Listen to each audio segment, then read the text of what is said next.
The beginning I'm is like, if we totally just fine. start recording, then there won't be that weird moment where we're like, okay, Now we're recording. now we're recording. Yeah. So, did you ever read Twilight? Oh yeah.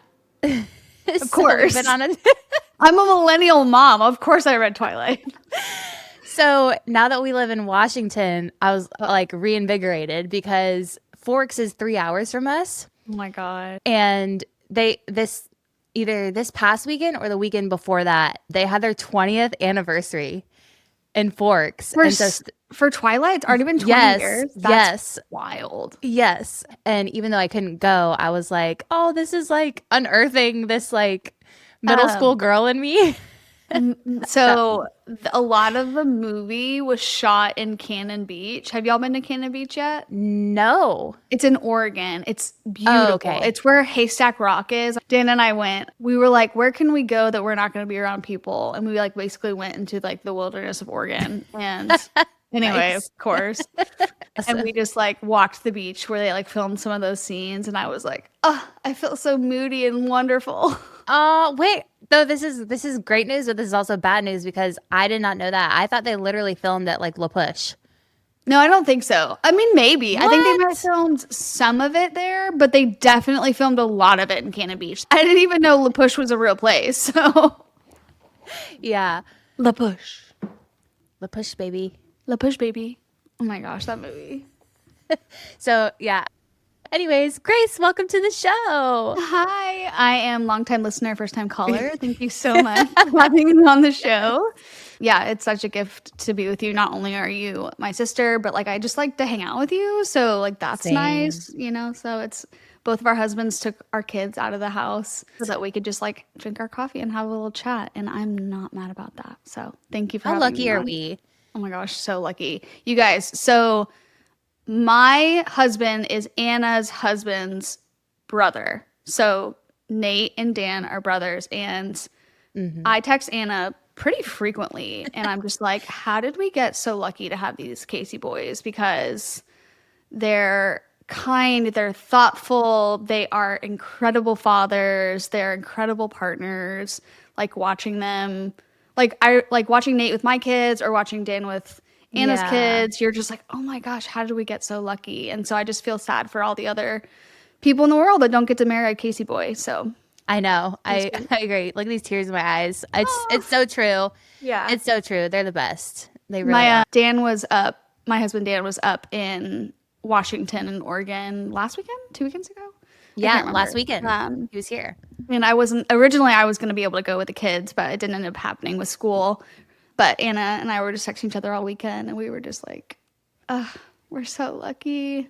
I I'm know just so because grateful.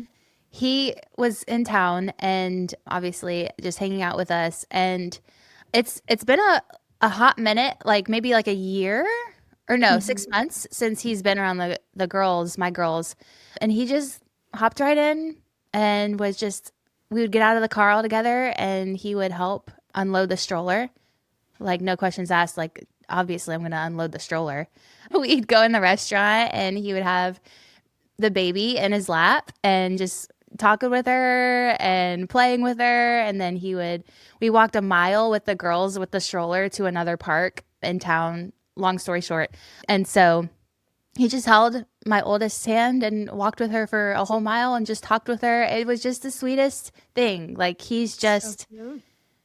it's just who he is to be like Yeah. that. And it's such a blessing that my girls have that and an uncle, like not only a father, but also an uncle. I'm like, that's Yeah. amazing. And I think So, Dan and Nate are the two oldest Casey boys. yeah. So I'm sure like a Hmm. lot of people listening probably know that they're from a big family.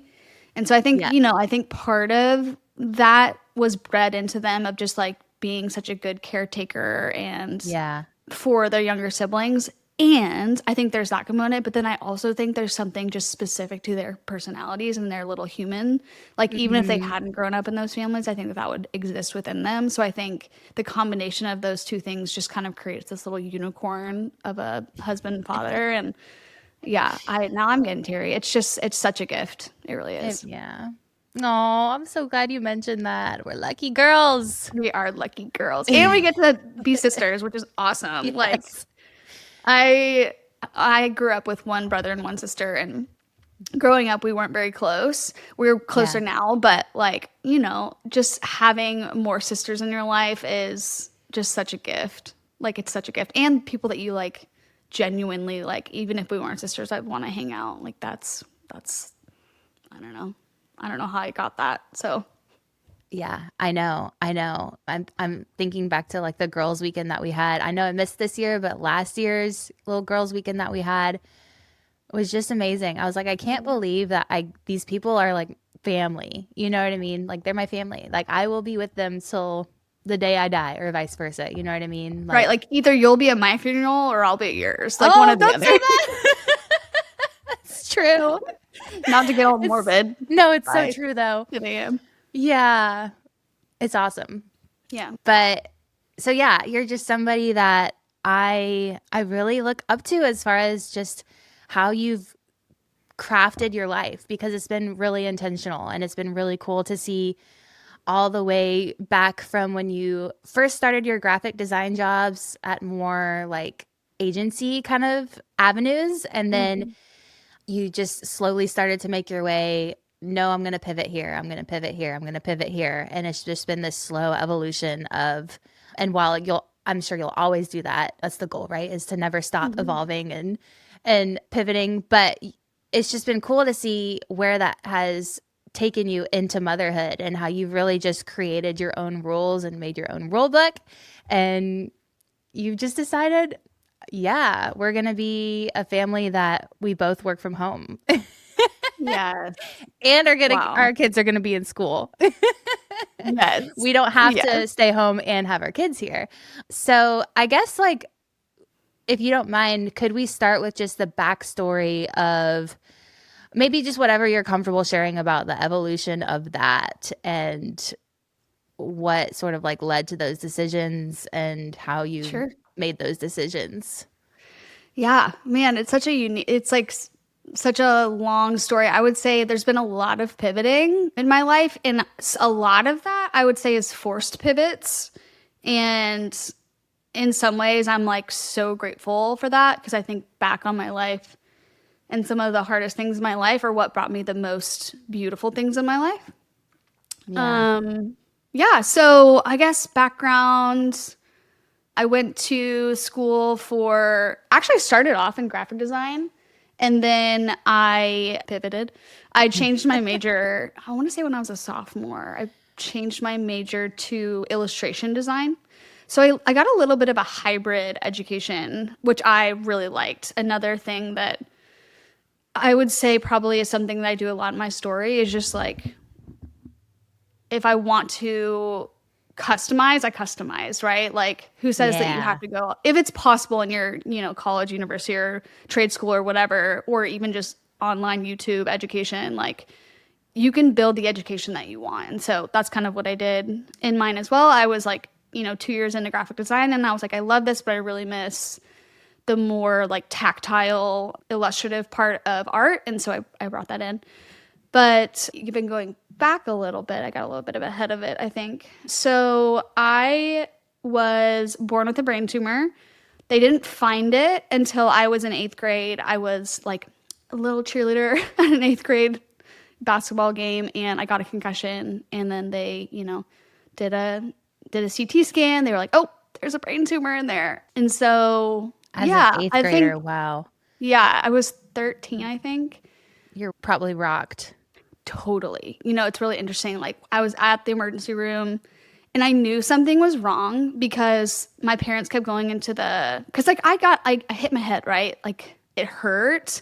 I, had concussion symptoms, but I could tell the way they were reacting. Something was bigger than they were telling me, and they chose not to tell me at that time, but I knew it, like, even as an eighth grader. This is just like a Oh. little insight to me as a parent of like, kids are so perceptive. Oh, yeah. Um, Wow. and they were like, "We're gonna pull you out of school for a couple weeks," and I was like, "What? What's happening here?" Luckily, we live in Houston, and so there's like every medical. I mean, the Mhm. best medicine in the world can be found here in Houston. So we were really lucky. But so where the brain tumor is, it's in the brainstem. It's in the pons, like part of the brain where the brainstem goes into the middle of your brain. So it's a part of your brain that they would never touch unless it's absolutely necessary. And so initially they weren't sure if it was cancerous. They weren't sure what it was. You know, they hadn't been monitoring it, so they didn't know if it was growing. And so kind of middle of my 8th grade year, like definitely rocked my life of like I was pulled out of school. I had a lot of like weird shame around it. Like I can't quite, it's something I've been working on in my adult life of trying to understand that. But I didn't want anyone to know. And so then rumors started going around the school of like what was going on.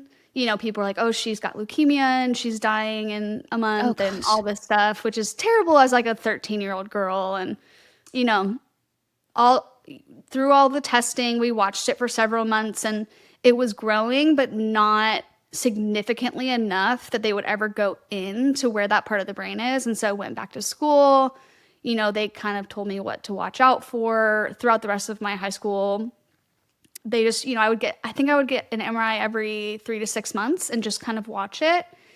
And then when I was in college, my beginning of my sophomore year of college, so I was 20, I started noticing that my left eye, like my vision on my left eye was starting to get double vision, particularly in my peripheral, which is something they told me to look out for. And then luckily I was in graphic design and illustration because I was really tuned into my hands. And I noticed that like my hands weren't able to control my pencil like they used to. And my handwriting changed pretty dramatically over the course of about 2 weeks. And so at that point I knew like, okay, like that something's wrong. So that went into emergency surgery at that time and they removed part of the tumor. That kicked off like a whole string of events that like totally changed my life. So I had that happened my junior year of college, sorry. When I was 20, I turned 21 right when I got out of the hospital. Super fun.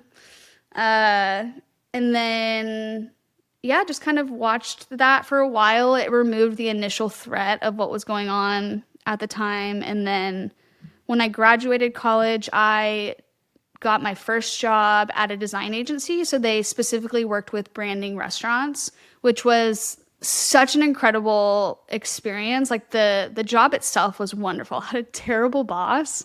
I didn't know I had a terrible boss until I got older and realized like, oh wow, she was not good. But I was, you know, trying to remember how far in, but my headaches were getting really bad again and I just knew something was wrong. And so ended up needing another surgery. At that point, they removed part of they removed part of the bottom part of my brain. It's called a Curie malformation, which it's amazing that they can remove part of your brain and you're fine. Like that is wild. Incredible.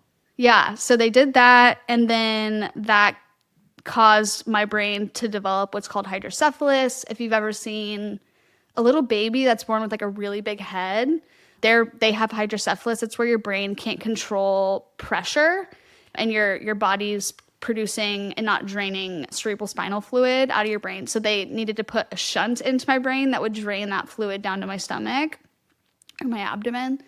And then the hydrocephalus was so bad that broke the shunt. And then they put in a new shunt. And then they realized that because of where the remaining tumor is, it was only draining one half of my brain.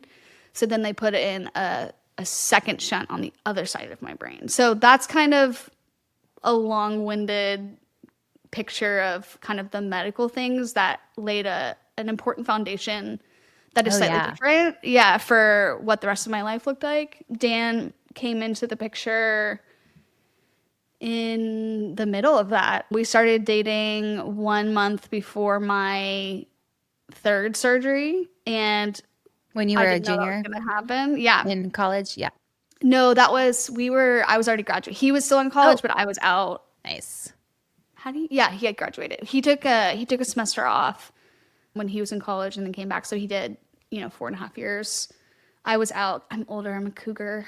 And yeah, so basically at that point, I was like, okay, Dan, like you weren't signing up for this. This is not going to be fun. So bye. And he was like, absolutely not. Like I'm in. So the first time he met my Oh, family was in the hospital. Like I yeah. was, like totally unconscious, head shaved, stitches all Yeah. over. and he's like hanging out with my mom and dad, being like, this is not your typical first time meeting the family. Um, Yeah. yeah, and then we only dated, I do not advise this, but we only dated for 4 months before we got engaged because of the We were specific 9. situation. Yeah. Yeah. Because of the specific situation we were in, like we just things were just a lot more serious because of what was going on, and we didn't know. Yeah, it just felt really scary, and we didn't know what was going to happen. So yeah, so I worked for that design agency, loved my experience there. It was a typical agency, like fast pace.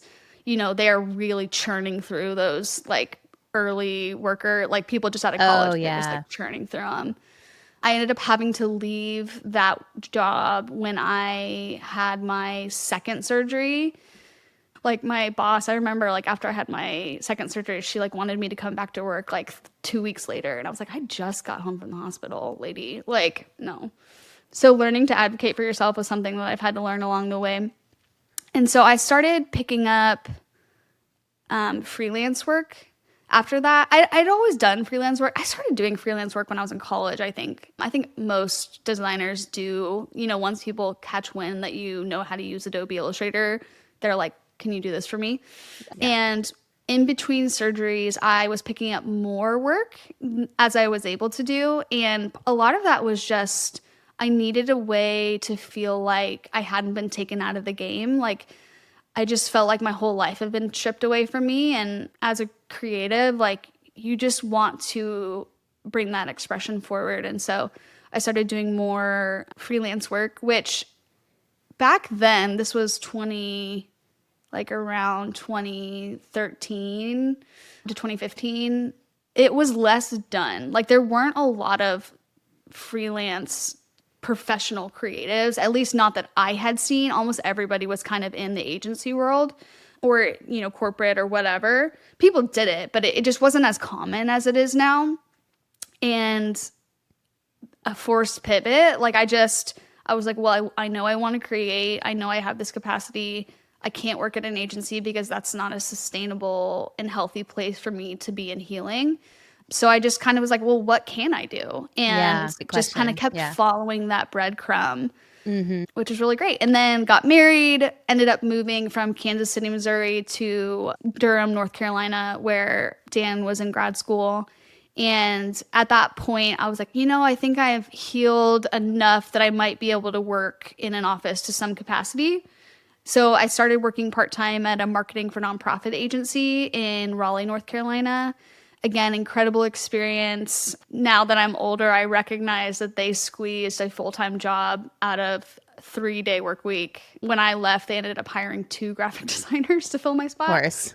Yeah, just to any young people in the industry or in any business out there, just trust your gut. Like if you're recognizing that someone's taking advantage of you, or not in a harsh way, but yeah, you just need to learn to advocate for yourself. So started doing that, and then recognized that I think I'm ready. I have enough freelance work. I think I'm ready to kind of push out on my own. So I went out fully on my own in 2016, which is crazy. It's almost been 10 years.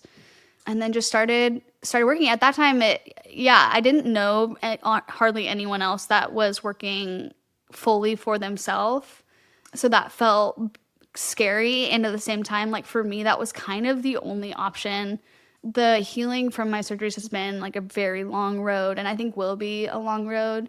Stimulation, stress, like all of these things just affect my head a lot more extremely than they do somewhere else, even things like light. So I recognize like I need to be able to work on my terms.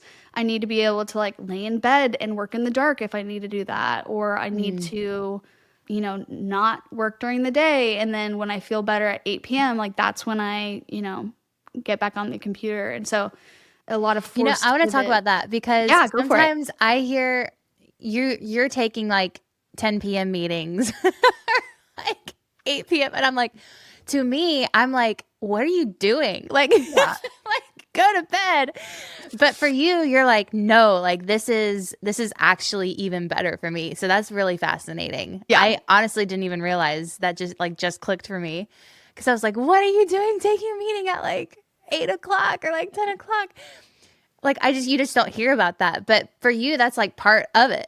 That's like Yeah. super intentional. That's Yeah. awesome. Super intentional. Also, I would imagine, I think what you might be thinking of, we were working, I have a software business that I'm a part Yeah. of with That's two it. other and then another partner, and we were working with people all over the world. So part of that also was that like this person was in Australia, and so Yeah. we were trying to sync up our, schedules to make that work, and that probably was the only time. But yeah, when you do things like that, you can shift the next day, right? Like when I take a 8 p.m. meeting, oh my gosh, we were doing 11 p.m. meetings. That one was too late. I was Oh like, my this is a gosh. terrible idea. But, that means that I'm sleeping in till 9:30 and then like taking a slow morning and kind of offsetting the work I've done the night before. And you know what? You can do that. No one says you can't. Yeah. Like I really struggled after leaving the agency world. When I started freelancing full time, I was like, okay, I'm gonna sit at my desk from 9 a.m. to 5 p.m. just like I would at an agency, and I'm going to treat the hours the same. And then when I started shifting things because that's what my body needed or that's what my family Mhm. needed, I struggled with that a lot at first because there's that narrative in your brain of like this is how it's supposed to be, and if you're Yeah. doing it differently, you're doing it incorrectly and you're cheating. Like that's what Dan and I always like joke. I'm always like, I feel like I'm cheating. Like I shouldn't be allowed to do this. I'm like, is the IRS going to come get me because I'm not holding a typical, Yeah. the hours that whatever. So for my brain, that was definitely an adjustment that I had to get used to. But yeah, the rules that the world created, especially in the world we live in now with how businesses are, you gotta write your own rule book. It has to Yeah. work for you. It has to work for your family. I say a lot that like my kind of where I'm at in life took a lot of luck and a lot of hard work. Like it took both. Like I am very grateful that I work in a specific role that can be done from anywhere, right? Like graphic design can Yeah. be done from anywhere, at least the kind that I do. And that's luck. And but then you have to follow that up with a lot of effing hard work. So those two things kind of partner together. So Yeah. Oh, yeah. thank you for sharing. It is really cool to look back and reflect on that and just see how, like, even for me as you were talking, I'm like, yeah, that brings up a lot. But so then fast forward and you start growing your family. And Ah, then that's a whole other part whole of the other thing. equation. So I Totally. remember when you guys were living in Raleigh in your 3-story house and y'all had just brought Zion home and Z was just bouncing in the bouncer under the desk and you Yeah. were working away and bouncing him. And yeah, I guess how did things shift as soon as you started growing the family? Because I remember you saying at first, like when they're so little, you really can get a lot done, Mm. assuming that you're in the right headspace and all of that. And the Um, baby's easy. when the That's the baby other is easier. component. Yeah. Sure. And like obviously all babies are different. But yeah, tell me more about that. Yeah. Yeah, it's so custom to your life and your situation. So we grew our family through adoption, which has been one of the most beautiful things in my life, bar none. I always Sweet wanted to babes. I know, they're so precious. They're not babies anymore. Zion's like almost 90 pounds. He's huge. Uh, but I always wanted to adopt. That was always something that I thought would happen in my life. I've had that, like, I knew a family that adopted growing up, and so I had seen how beautiful that was. And I never thought it'd be first or only. But when we decided to start growing our family, like the whole neurosurgeon neurologist team basically were like, this is not a good idea because of the specific devices that I have in my brain. It's really dangerous to get pregnant, specifically because I have two of them because they have to work together. And so at that point, I was like, you know what? I always wanted to adopt. Let's just go for this. Hmm. And we adopted little Zion Josiah Casey, and we Oh. adopted both our kiddos from birth. And I mean, that's like a whole other, Oh yeah. so much you can go into through that process. If anyone's in that process, hit me up. It can be really lonely and isolating and hard because they're all so different. But yeah, so we brought home Zion. Obviously, there's a lot of like every adoption begins in loss, like no Hmm. matter what. And that is very different from having even though pregnant, like physically carrying your baby, like there's a lot of hardness in there. And there can be loss in there as well, but every adoption story begins in loss.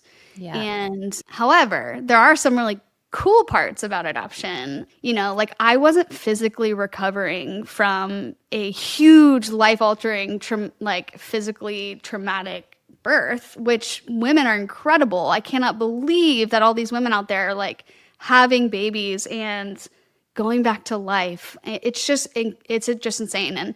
And so when Zion was a newborn, like things did look a little differently. I didn't breastfeed. We bottle fed, obviously. And so Dan and I were able to pretty much 50-50, like do everything that, a lot of times the mom is kind of the only one doing for definitely for feeding, but just for a lot of things. And our family just looked different. Our life looked different. And Dan and I were both working and we were both contributing financially to the family. And so I don't advise this, but I didn't really take time off when Zion was born. A lot of that was financial, like adoption's not inexpensive and you just kind of had to keep going. Looking back now, which I'll probably get to at some point in this conversation, I recognize that I should have rested, I should have stopped, I should have slowed down, but I kind of just told myself I wasn't allowed to. And the narrative in my brain was kind of like, well, because you didn't physically carry the baby, because you're not Ugh.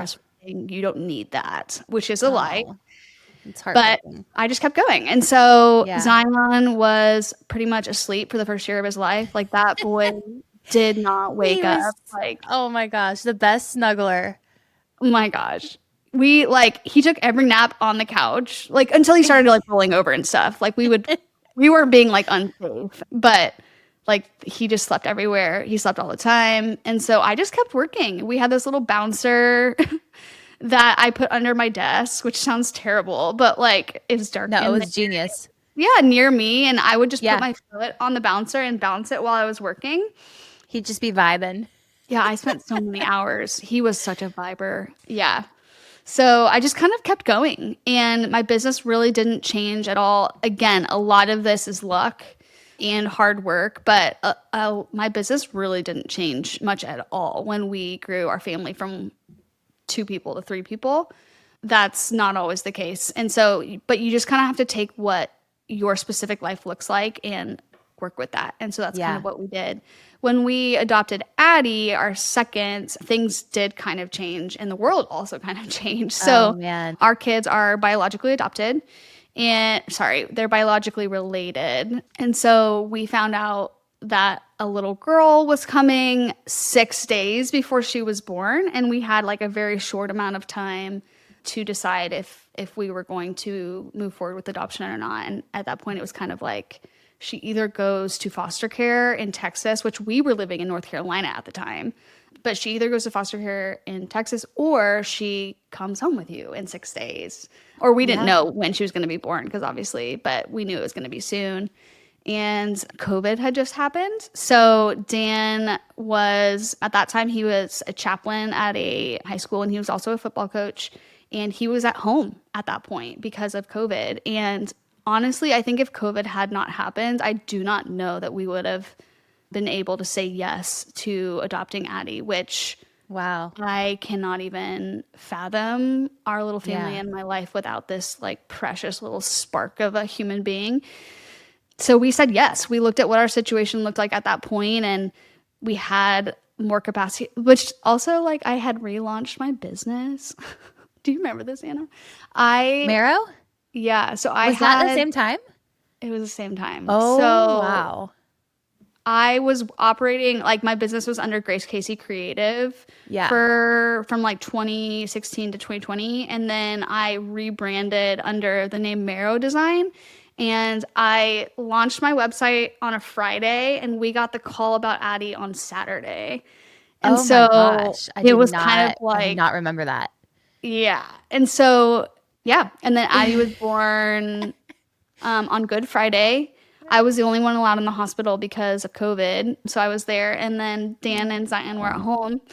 She was born on Friday. And then we brought her home on Easter Sunday. And I took off Good Friday from work and I went right back to work on Monday. Again, this is not something that I would Whoa. advise, but I had just launched my business and Yeah. we didn't know she was coming. And I'd already committed to all these contracts and timelines. And Oh. looking back now, I could have created more space in there. and I did not.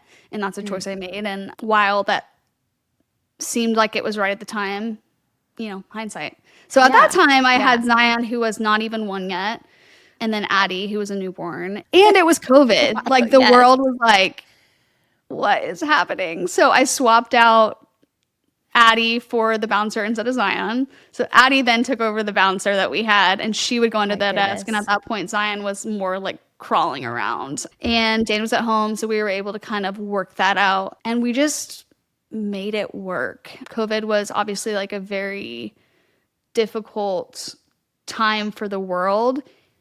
And to have a And newborn, for or us, it was and a also, less than a yeah, 1-year-old. yeah, we had both of those. So to throw that in, but at the same time, in some ways, it was easier for us because of that. Yeah. So taking kind of like the hard things that Mm-hmm. come our way and like bringing light and good out of that. And so we took what we could from that situation and like we grew our family. Yeah. And, that's not a playbook that you can follow, that it all has to be intuited and prayed through in the moment with your specific life. And, Mm-hmm. so we just kind of continued to follow that route of like, yeah, like, oh, our dating doesn't look normal. Well, okay, this is right for us. We're going to get married. Oh, like our family Yeah. building doesn't look normal. Well, like I always want to adopt. Let's go for that. And then Yeah. we just kind of kept following that, which definitely was a spiritual practice for me because I am definitely more the kind of person that wants to. I always thought that I'd be dating for 3 years and then engaged for a year and then, 3 years. married. Yeah. That was my plan, Is that what your and I parents wanted, did? 3 years? yeah, that's what my parents said, three Okay. years. Yep. Yep. You Because I follow what was your too. parents My did. parents did Yeah, too. So I was like, obviously, I'm gonna like do obviously. what they did. Yeah. And that was, like at each one of these big moments in my life that times we always joked that the time span got shorter. So it was like 3 months. And then Zion, like saying yes to Zion's adoption was, I think, like 2 months. And then Addie's Yeah. adoption was 6 days, just all this. But you were So able it, to make those decisions because you were so clear on your mhm, values and you were anchored in those things. So when something did come along, you're like, yeah, this is aligned. yeah. And just because it doesn't look like what everybody else's story looks like, in my mind, that actually typically means that it's more right, at least for me. Yeah. Like True. I've always said that like Hmm. just because the path isn't an option or laid out for you doesn't mean that it's not possible and doesn't mean that it's not actually what's right for you. And so almost all of like the professional and like relational kind of steps that I've taken in my adult life really have not looked like what anybody else's do, and I've learned to really like lean into that and recognize the beauty in that and get better at it. It's but beautiful. but yeah, so when Addie came, Addie was a very different baby than Zion. Addie Hmm. had colic, or she had acid reflux when she was a newborn. She was very different. So that was, at first I was like, I'm a great parent. I've got this figured out. My baby's Yeah. easy. And then Addie comes along and I'm like, I'm actually not a good parent. I'm just a parent. Yeah.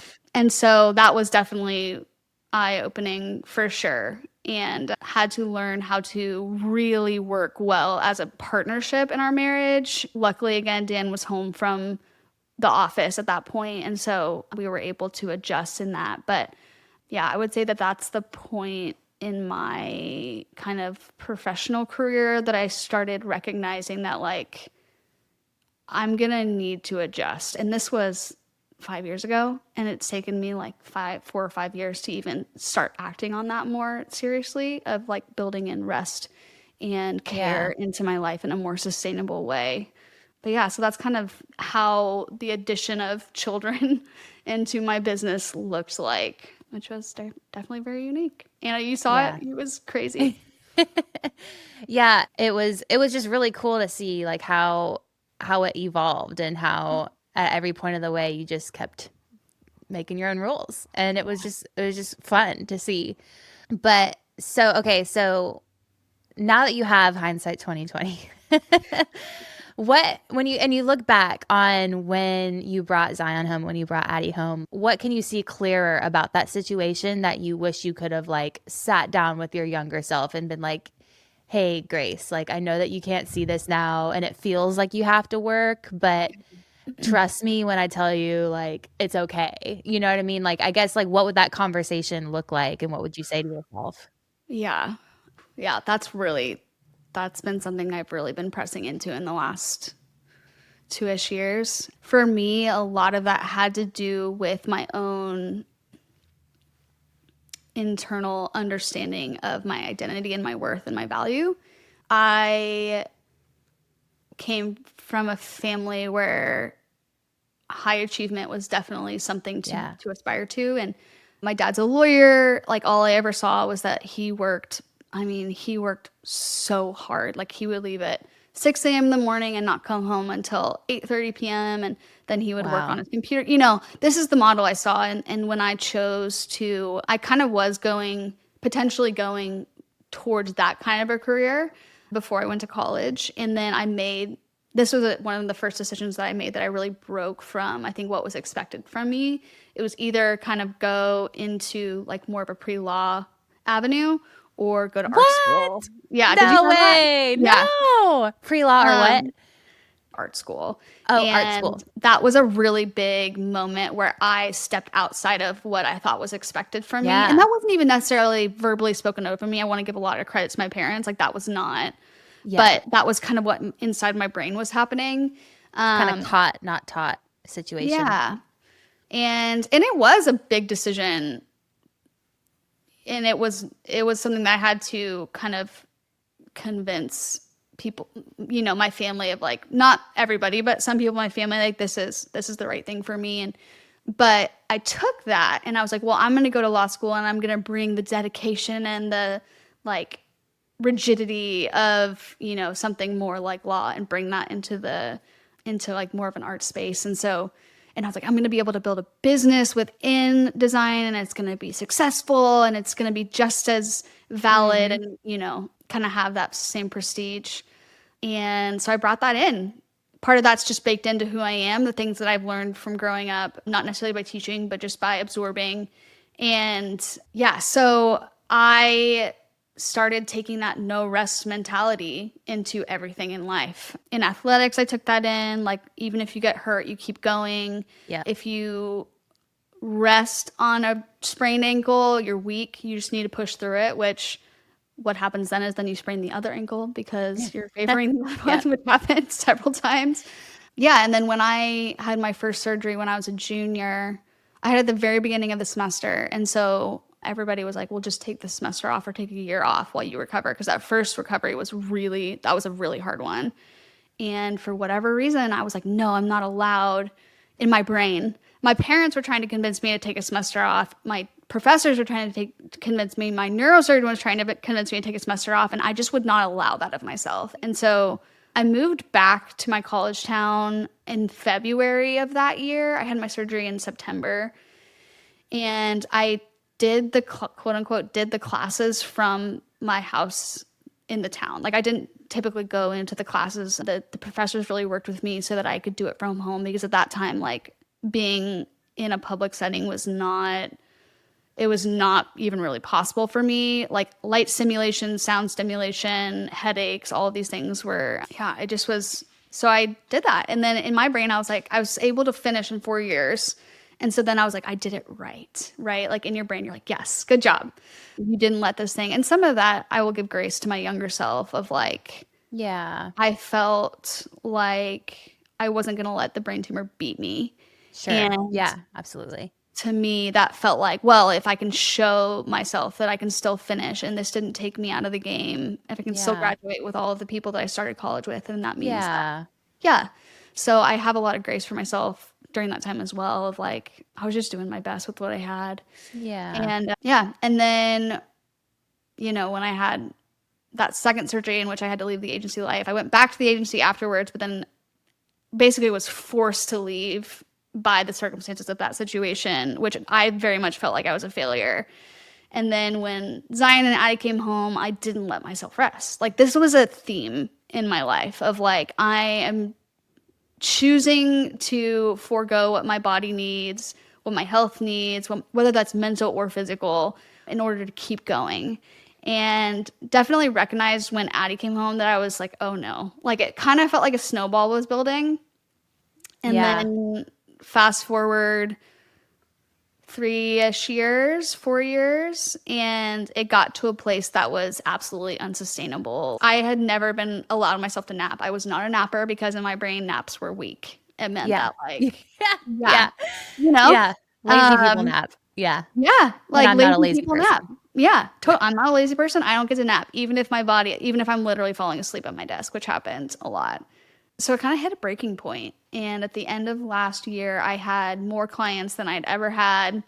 My involvement in Dan's business as well as the software company had increased, and the kids are getting older, and I couldn't do it anymore. And I said I need the phrase in my head that kept coming was I need to clear the cache.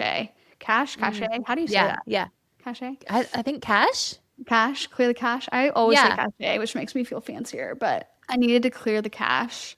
Yeah. And so I finished all my current contracts, and then I went to Germany for 2 weeks where my sister lives. My sister lives in Munich, and she has two girls and her husband. And I just was like, I need to leave my environment. I need to, Yes. like, hard So stop. valid. Yeah. Yeah. And I knew that if I stayed here, I would be tempted. I something would come up and I'd end up, working. And so I just picked up, and Dan's so supportive and was like, absolutely, you need to go. All along, he's the Oh. one being like, you need to work less, you need to stop, you need to rest. So yeah, I'm very lucky in that I have a very supportive partner. And so he, took full on watch of the kids, took them everywhere, takes care of the house. And then I just was total hard stop reset, went to Germany.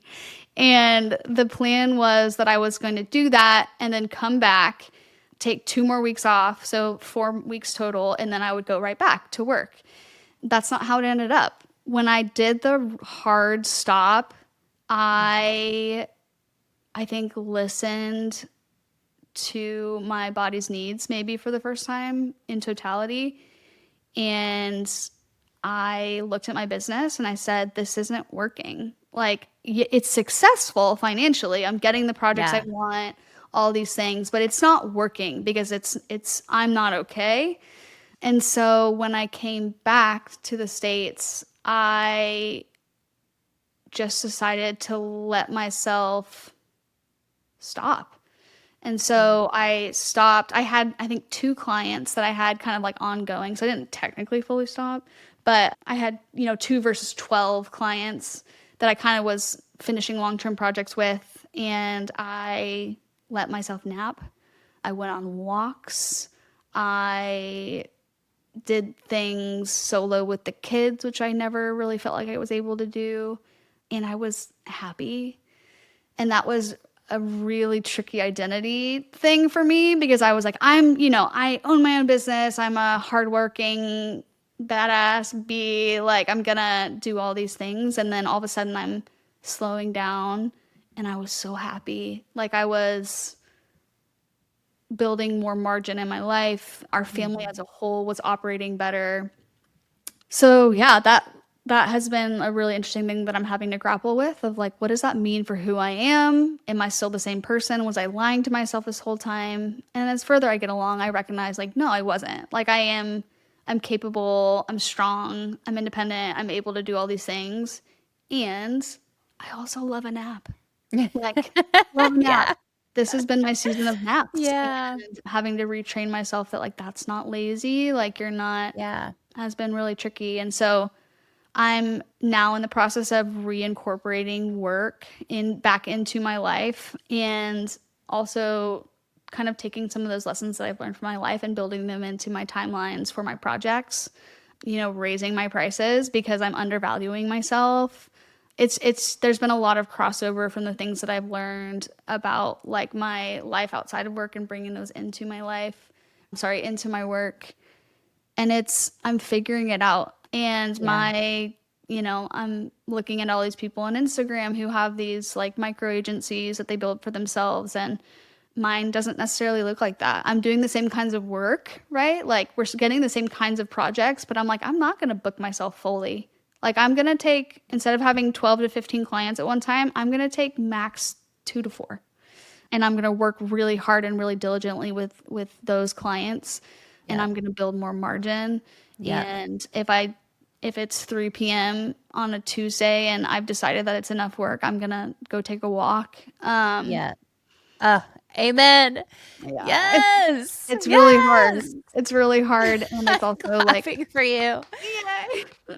But I think like following the peace and the joy that I feel instead of Yeah. following the narrative of how people say your business and your life is supposed to look is has been my like, Yeah. my North Star in Mm. this season of figuring it out. And I still don't have it figured out. And I know that there's going to need to be further changes with how I'm operating my business, and it's uncomfortable. It's really uncomfortable to change the way you're doing something. But for me, it's kind of like I don't know how not to do that because if I had kept Mhm. going the way I had been doing things, I really would have. I was afraid that I would burn out so completely that I would never want to design again. Like that was my fear. Wow. So how do I keep that love for creativity and art and also treat my body well and also Yeah. have enough margin so that when my 6-year-old is having a temper tantrum, I have the ability to remain regulated in that situation and Yes. give them what they Yes. need rather than snapping back and then having to apologize later, which do that. Like if you snap, apologize later, like that's such a beautiful process in and of itself. But Shout out to um Dr. Becky. yes, oh my gosh, I've learned so much. Yes. Yeah, we apologize a lot in our house to our kids. Yes. Um Grace and I are both big Dr. Becky fans. Actually, you which introduced me to Dr. Becky. She's incredible. Everyone should know Dr. Becky. She has a Yeah. podcast called Good Inside. And like I think a lot of people are like grew up with a lot of strict parenting and no questioning. And then there's that other swing that goes the other way. That's like, the gentle parenting, which is great. And also that feels like the Wild West in some ways because you're like, how do you do this? Like, how do you be a gentle parent Hmm. and just like, am I going to let my kids walk all over me? So it's a really beautiful combination of both of honoring your needs and then as well as theirs and being able to love and Remain parent them. sturdy. Yeah, remain like what is it that Brene Hmm. Brown says? Like you want to have a soft front and a hard back. Oh, yeah. Love I that. think that's really beautiful. So really learning. I do not know. I'm not doing it the correct way all the way, but I'm doing as the best that I can right now, and that's enough. Yeah. It's beautiful. Yeah. It's just been such a joy to watch. And I'm sure if I were in your shoes, I feel like I would hear the compliments that people send my way as far as like, oh wow, like you're doing it all. Look at your business is doing amazing, and almost use that as fuel in the wrong way towards Hmm. like I can, yeah, like I have to keep going because people Correct. are like looking at me and watching me and getting something from this. But the flip side is also true when you stop and when you say no, I have to pivot. That is also inspiring as well. Having to say thank you and I'm going to do something different. Yeah, especially like when we brought the kids home, it was like, from the outside, it's like, wow, look at this. Like you have your own business and you have 2 babies and you're doing it. You're doing amazing. You're doing it all. And you definitely internalize that as like, oh, I'm being praised for this. That means I need to keep doing this and more extreme. And listening to that is what got me in trouble. Listening to the voices outside of you versus listening to the spirit in Mm, you is dangerous, even if it yeah. feels good or even if it looks good from the outside. Yeah. One of my favorite quotes is from Sarah Blakely, the founder of Spanx. I love her. Love her. She says something a lot that's like you're the author of your story. Hit them with a plot twist. And Yeah. I absolutely love that. You have a blank notebook in front of you and you hold the pen and you're the one that gets to write how it goes. Yeah. You get to have fun doing it too. Yeah. So, anyways, on that note, what are you most excited about the next 2 to 3 years? Mm, that's a really good question. I don't know if it's like necessarily tied up with a nice little bow necessarily, but Doesn't have to be. rediscovering, like recreating how I operate my business has been like a very inspiring and just beautiful process. And I just have never, I think I'm happier now than I've ever been Oh, because I've done the hard work of yeah. reimagining and listening to what I need and discovering that my business affects my marriage, it affects my relationship with my kids, it affects how we operate as a family as a whole. And Yeah. watching those kind of like dominoes kind of come through has been such a beautiful and enjoyable process, even when it's hard. And so I would say like looking forward into the next 2 to 3 years, I'm anticipating some pretty big pivots in our life. We don't know if we'll be living here in a year. Things could be Yeah. changing with Dan's business, and then things are growing in the software company that we're building. And so I think that's going to bring some changes for us. And that's for the first time, I think, really exciting. Like the idea of change and embracing a new part of our journey used to really terrify me of like, oh my gosh, I need to prepare for all these X, Y, and Z. I need to think through every possibility. And thinking, looking forward and recognizing that some big changes might happen, I'm actually just really excited about that. I'm really excited Yay. to Good. see what that brings for our family and discover new pockets of joy for me, like as an individual, with how I'm engaging with work. And, I don't know, like I've just never been this excited to think about moving to a new place or, Oh, not moving to a new place, but like changing yeah. the way that we operate as a family. Oh, I'm excited. I'm excited to watch. I'm excited to be a part of it. Yeah. Thanks for sharing everything just so openly and with open hands. It's just Yeah. such a treat to get to talk to you about this and hear about all of those inner workings and thoughts and just how you're processing everything. And Yeah. just thank you for being you. Thank you for always just letting people in to your heart. So, any other lasting thoughts? Ooh. Team Edward Um, or Team Jacob? Team Jacob. No. What are you doing the rest of the day? We are picking up the camper. We're going to head out to Forks, Washington. Oh, today. You're doing that Yeah, today. today. Oh, exciting. Will you send me pictures? Yes, I will. Okay. I'll If you send see you the anything from the Forks sign. movies, hit me up. Okay, bye. Love Bye. Love you. you.